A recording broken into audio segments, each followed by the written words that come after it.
مش كل ادوات الاي اي معموله لكل الناس. انا محمود حسن، وده برنامج اعلام ملون بعلمك حاجات كتير قوي ليها علاقه بالاعلانات. ادوات الذكاء الاصطناعي كتير جدا جدا جدا. الشاطر اللي بجد هو اللي بيعرف ايه احسن اداه هو يستخدمها.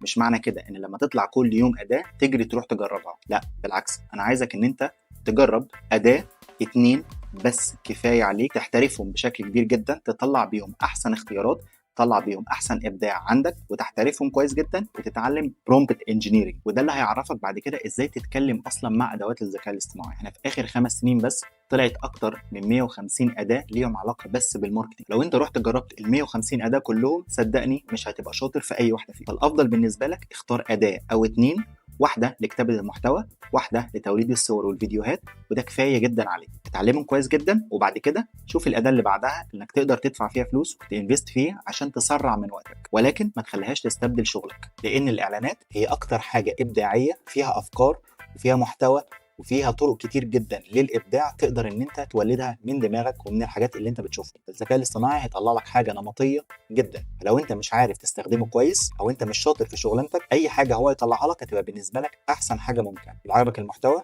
ما تنساش تعمل لايك وفولو، واعمل شير كتير جدا عشان غيرك يستفيد.